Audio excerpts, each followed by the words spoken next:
Shalom Bapak Ibu saudara-saudari sekalian.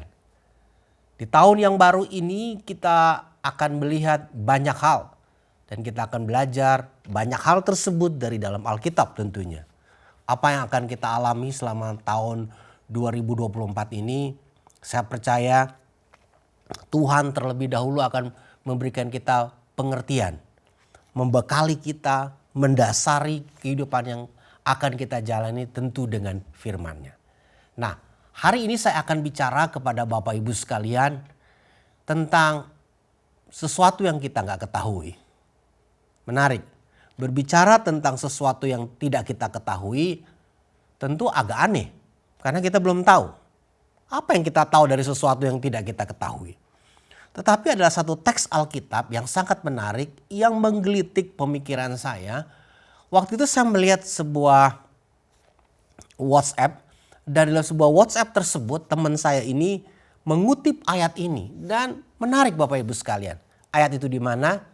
Mari kita tundukkan kepala terlebih dahulu, kita akan berdoa supaya Tuhan memberikan kepada kita revelasi yang baik di dalam apa yang akan kita dengar pada hari ini. Bapa Sorgawi, kami berdoa, kami meminta Engkau memberikan sesuatu yang baik kepada kami pada hari ini.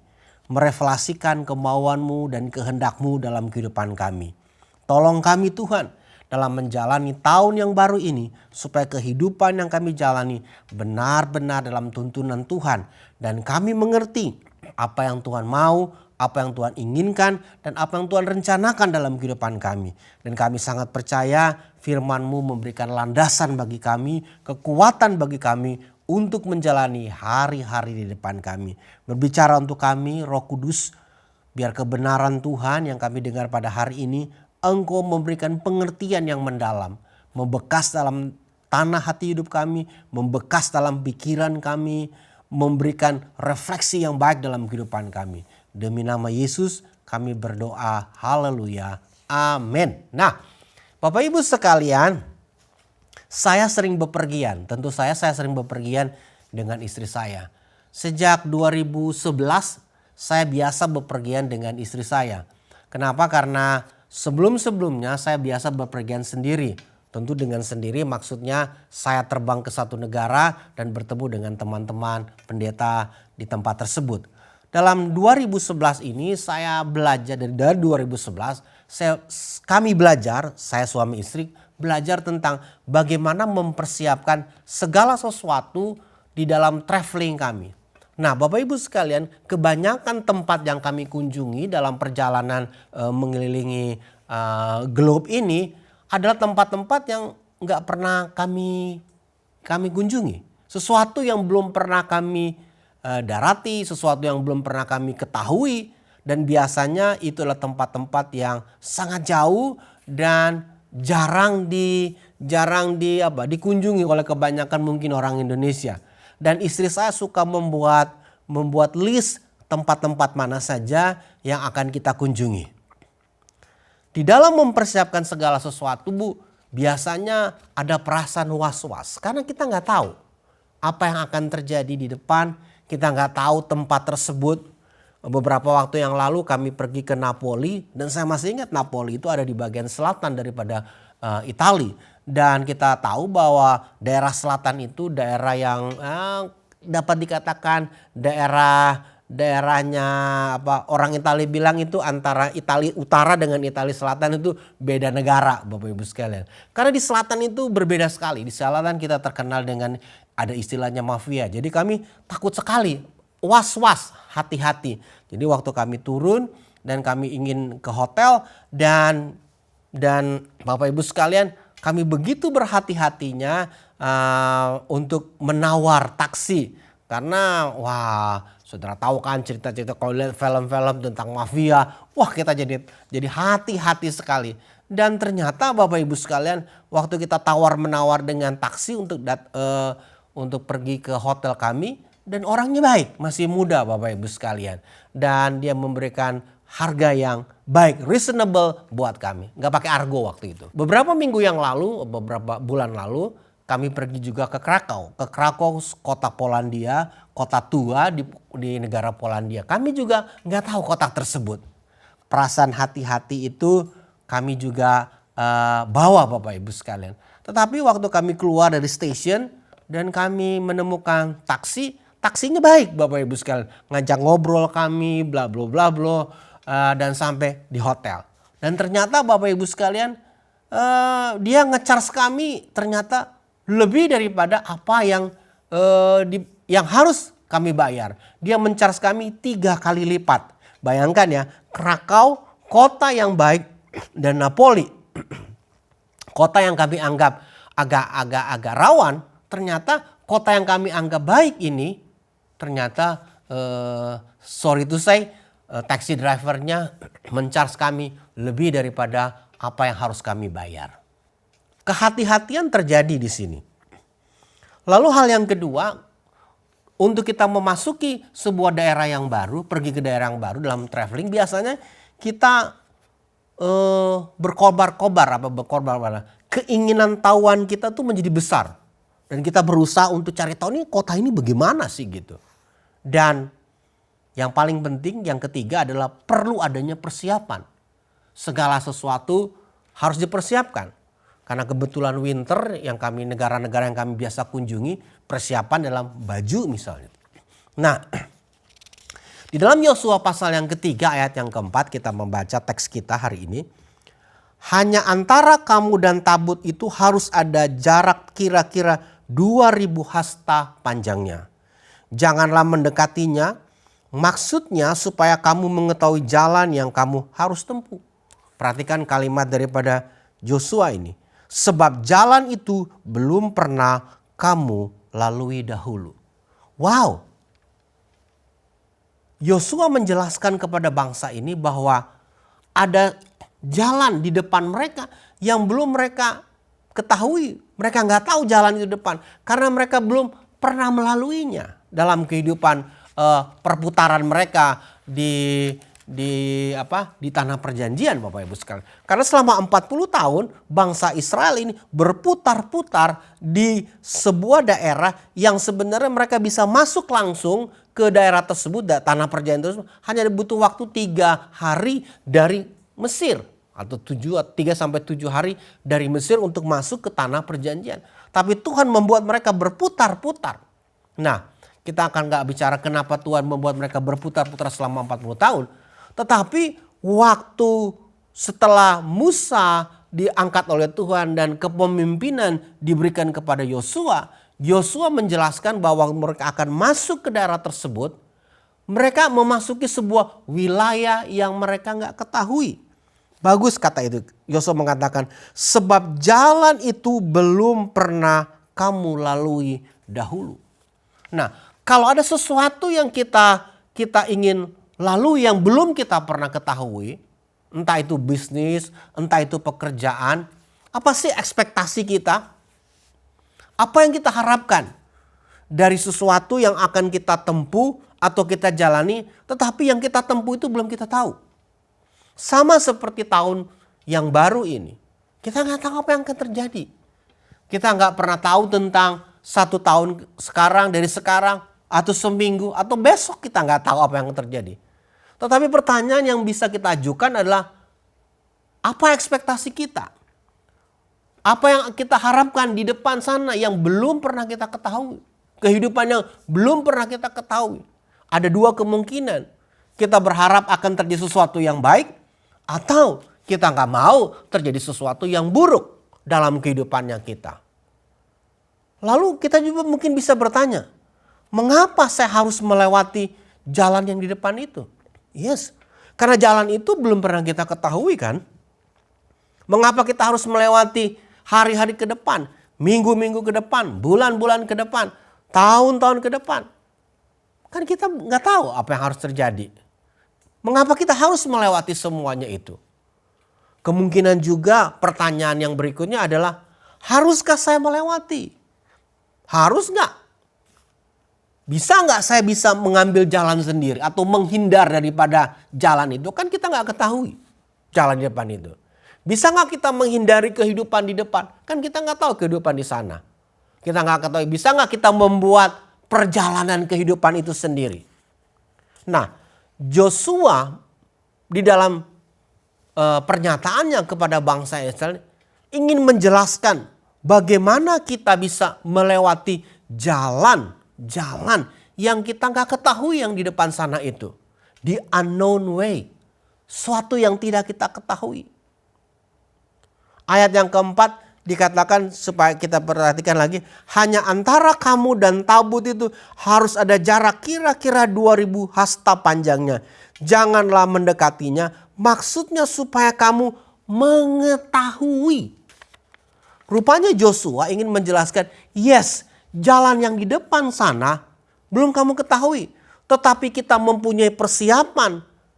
Atau begini, gampangnya begini. Kita harus mempunyai persiapan untuk mengetahui.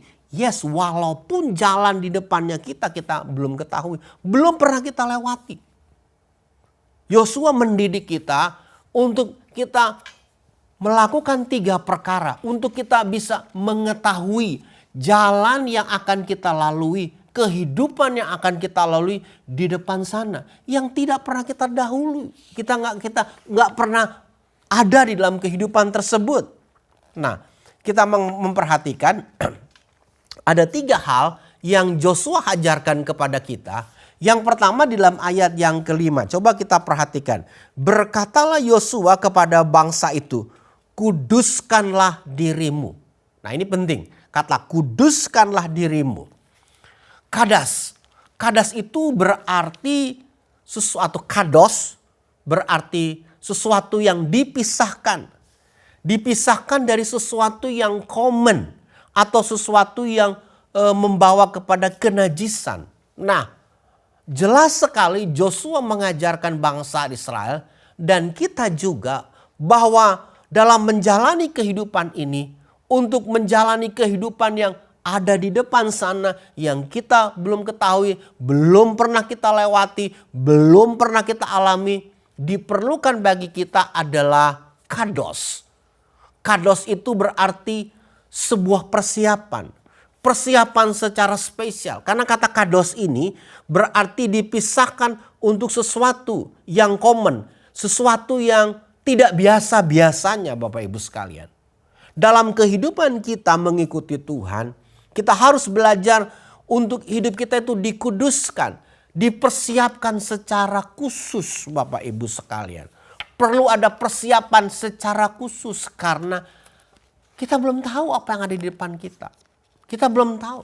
Apa itu persiapan dalam kehidupannya kita? Oh, gampang sekali Bapak Ibu sekalian. Persiapan dalam kehidupannya kita untuk melewati hari, bulan, minggu, tahun, jam adalah persiapan kita dalam konteks pelayanannya kita atau juga dalam konteks relasi kita dengan Tuhan. Jadi pembacaan Alkitab, berdoa, memahami Tuhan, belajar firman Allah, melayani itu adalah bentuk-bentuk persiapannya kita. Untuk kita bisa melewati hari-hari di depan kita yang tidak kita ketahui.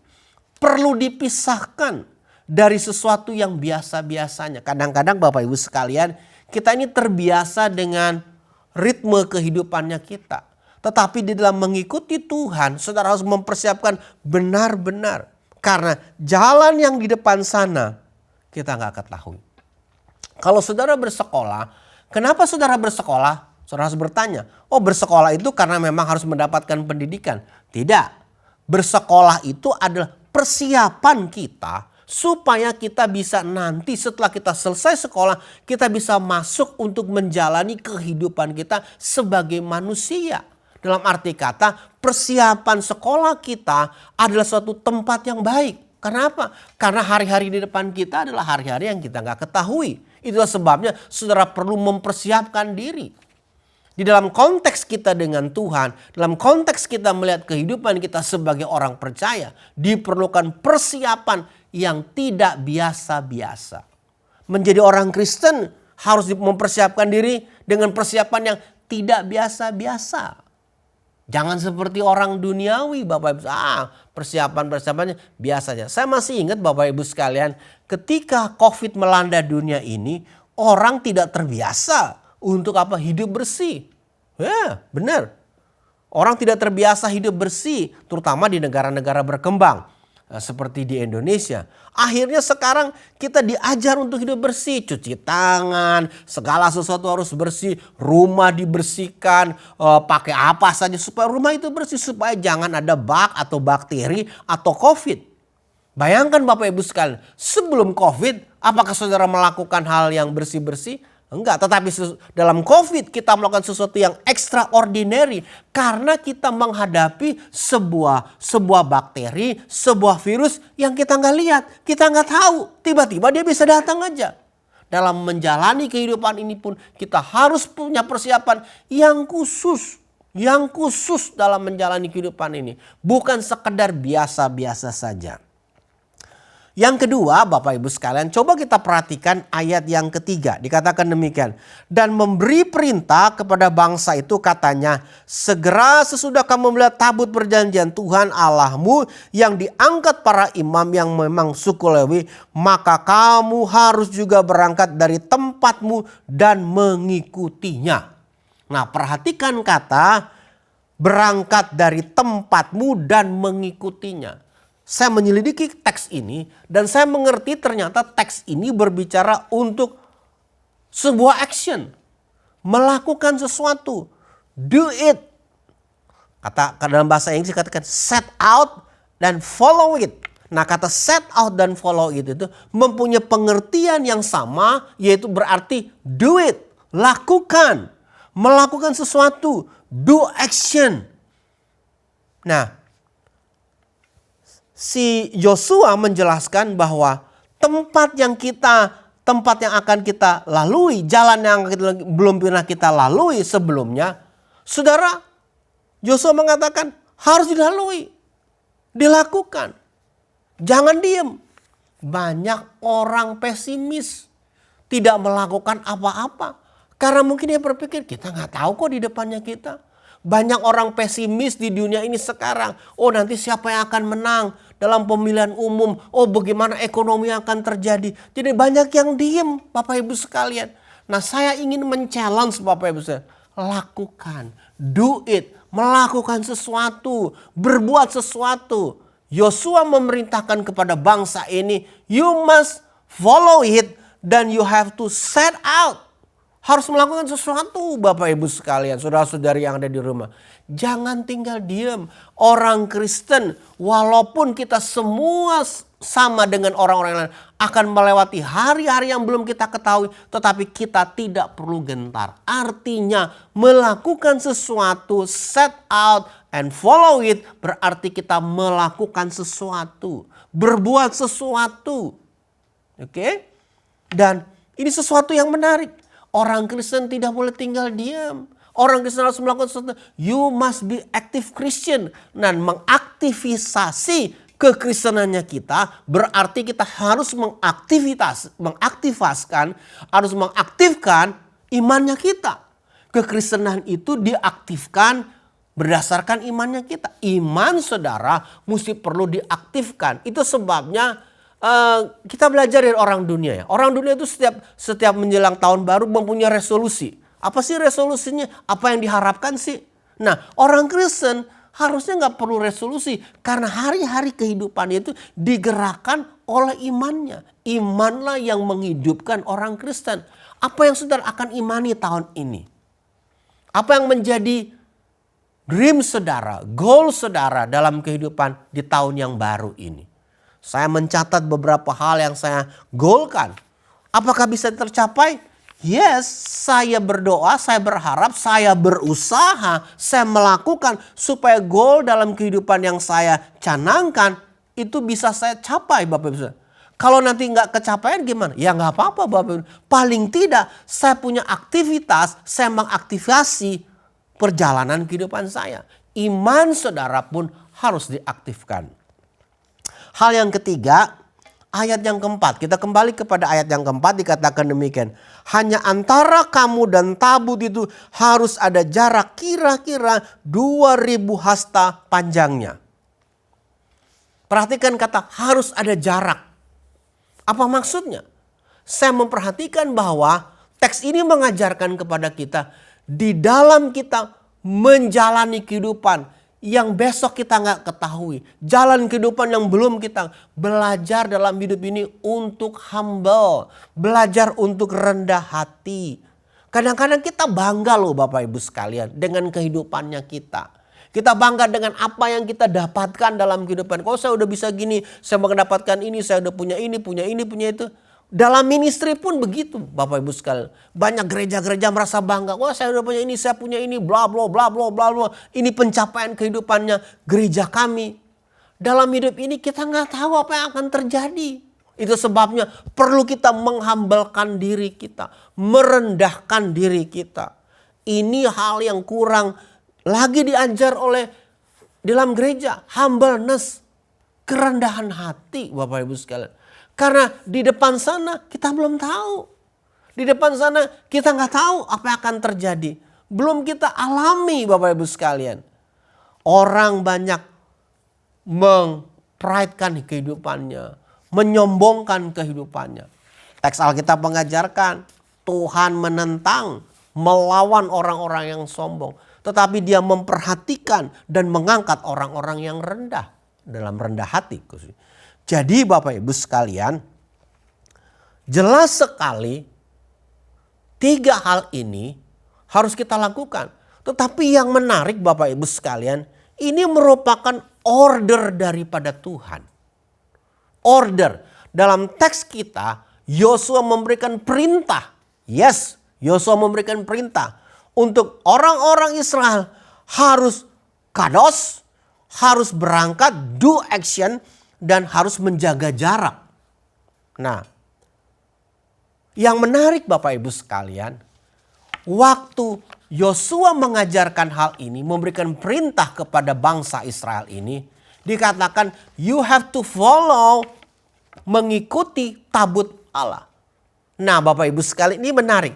Di dalam cerita kitab Yosua, selalu tabut Allah ini Tuhan ajarkan, Tuhan perintahkan kepada bangsa Israel, selalu ada di depan.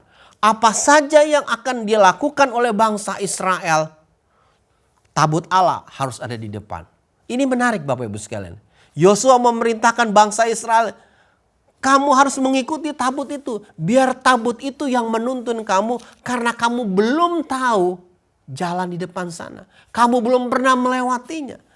Nah, tabut Allah Bapak Ibu sekalian berbicara tentang representasi daripada kehadiran Tuhan.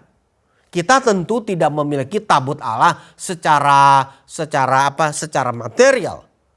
Kita nggak perlu membuat tabut Allah di gerejanya kita dan melambangkan kehadiran Allah, nggak perlu juga Bapak Ibu sekalian. Dan saya melihat ada gereja-gereja sekarang mencoba untuk merepresentasikan tabut Allah itu dengan bentuk membuat tabut dan ditaruh di mimbar gitu. Nggak perlu juga. Karena tabut Allah itu hanya untuk bangsa Israel. Tetapi bagi kita gereja, tabut Allah itu berbicara mengikuti Allah itu sendiri. Mengikuti kehadiran Allah. Kehadiran Allah di dalam kehidupannya kita itu ada 2. Kehadiran Allah dalam kehidupannya kita secara pribadi. Allah bertakhta dalam kehidupannya kita. Roh Allah ada di dalam kehidupannya kita.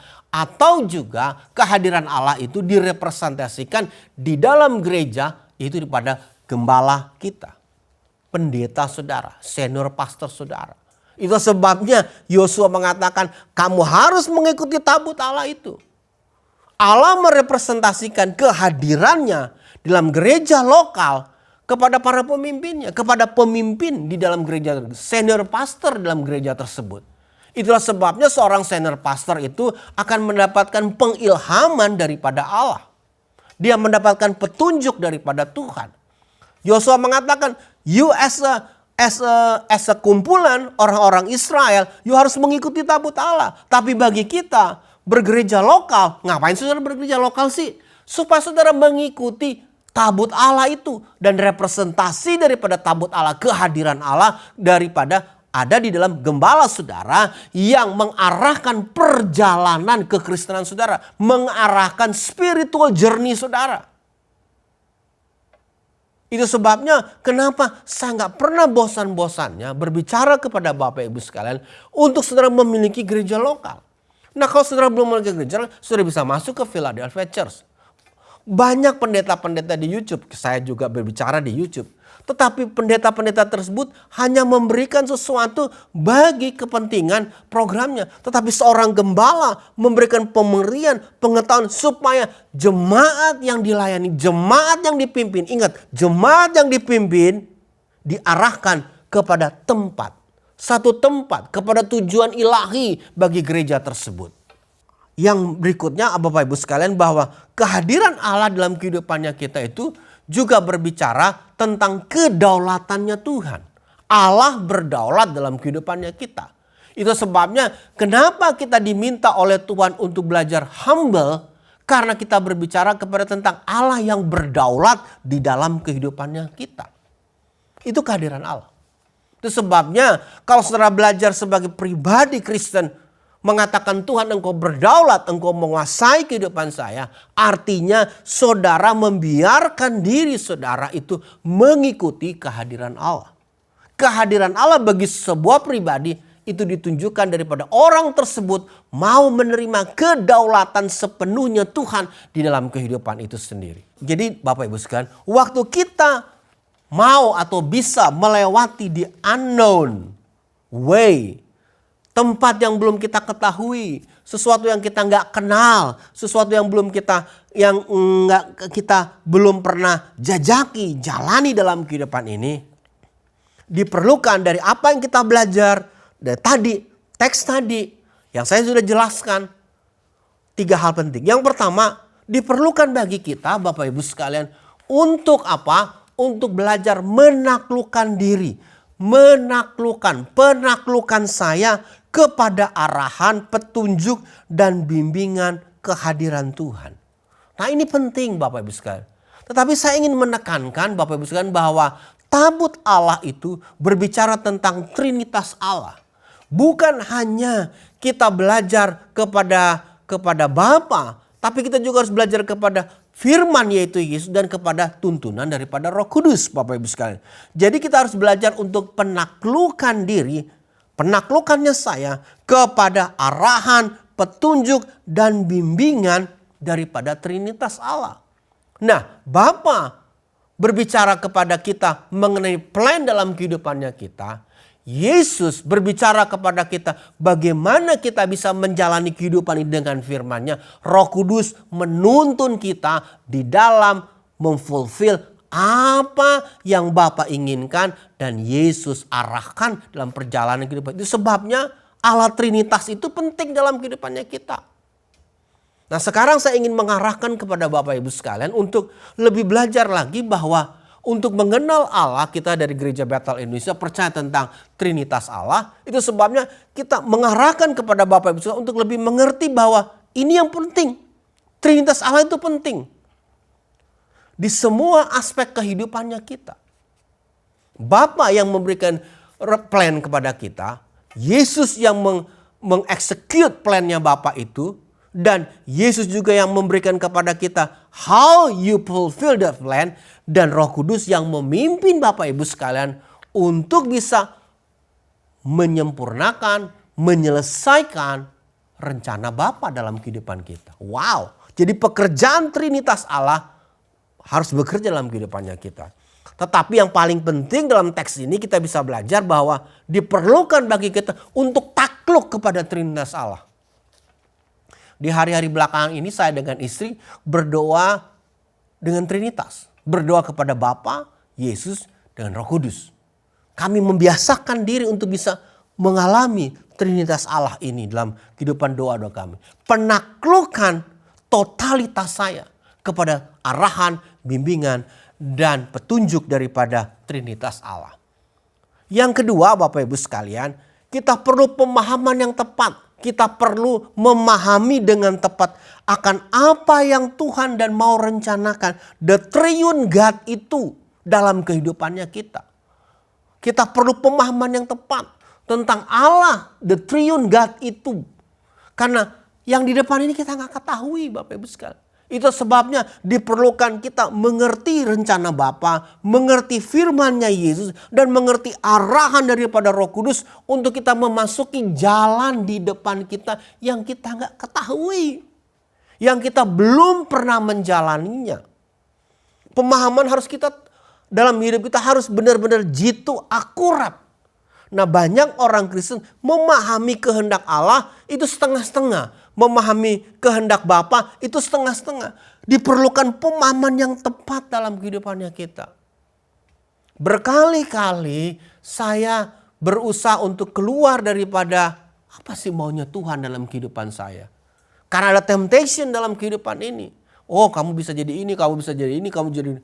Tetapi saya kembali lagi ketika berdoa mengerti bahwa panggilan utama saya, panggilan pelayanannya saya, panggilan dalam kehidupannya saya adalah menjadi seorang hamba Tuhan dan gembala jemaat. Yang lain merupakan additional dalam kehidupan ini. Pemahaman yang tepat harus dengan tepat. Hal yang ketiga, kita harus minta mata rohani kita untuk melihat dengan tajam. Hal yang ketiga, karena jalan yang di depannya kita belum pernah kita lalui. Tuhan dalam Paulus dalam suratnya kepada jemaat di Efesus mengatakan dia berdoa supaya jemaat di Efesus memiliki mata rohani yang tajam. Mata rohani yang tajam untuk melihat hal-hal yang rohani. Nah, kadang-kadang Bapak Ibu sekalian, dalam kekristenannya kita selalu banyak minta sesuatu yang untuk temporal saja. Tetapi kalau kita minta mata rohani yang tajam untuk melihat apa yang tidak kita ketahui di depan, itu sesuatu hal yang kekal, sesuatu yang eternal, sesuatu yang valuable Bapak Ibu sekalian. Minta mata rohani kita untuk tajam. Allah sudah membuka mata rohani saudara, tetapi diperlukan ketajamannya untuk melihat. Ketajaman dari mata rohani saudara untuk bisa melihat apa yang akan terjadi. Apa yang ada di depan sana yang belum saudara ketahui. Mata rohani yang tajam dapat melihat tanda-tanda kehadiran Tuhan. Wow. Mata rohani yang tajam dapat melihat tanda-tanda kehadiran Tuhan. Di sini diperlukan bagi kita adalah kedewasaan di dalam menjalani kehidupan itu sendiri. Bapak Ibu sekalian, dengan demikian kita bisa masuk atau kita bisa melewati jalan yang belum kita ketahui dengan confidence, dengan berani, dan tidak mungkin tersesat atau salah atau keliru. Karena apa? Karena kita belajar daripada 3 hal yang sangat penting. Perlunya penaklukan diri, pemahaman yang tepat, dan mata rohani yang tajam. Yes, Yosua memperingatkan bangsa ini. Kita lihat kembali. Hanya antara kamu dan Tabut itu harus ada jarak kira-kira 2000 hasta panjangnya. Janganlah mendekatinya. Maksudnya supaya kamu mengetahui jalan yang harus kamu tempuh. Sebab jalan itu belum pernah kamu lalui dahulu. Yes. Kita harus mengikuti tabut Allah, kehadiran Allah. Dengan kerendahan hatinya kita. Dengan hal-hal yang saya paparkan pada khotbah ini. Dan kita akan melihat perjalanan kehidupannya kita tidak mungkin salah, tidak mungkin keliru. Tetapi justru dalam perjalanan itu kita mengalami segala sesuatu yang Tuhan inginkan terjadi dan limpahkan dalam kehidupannya kita. Amin. Mari kita berdoa. Kami bersyukur Tuhan untuk kebenaran Tuhan hari ini. Biar kebenaran ini memerdekakan kehidupan kami. Kami tidak perlu takut untuk melewati jalan di depan kami yang belum pernah kami ketahui. Kami tidak perlu khawatir untuk menjalani hidup ini. Kami tidak perlu khawatir untuk hari depan, besok, jam ke depan, tahun ke depan, bulan ke depan, minggu ke depan. Yang kami nggak ketahui. Karena kami belajar dari firman-Mu pada hari ini. Terima kasih untuk kebenaran ini. Biar kebenaran ini memerdekakan kehidupan kami semua. Demi Yesus Kristus. Haleluya. Amin.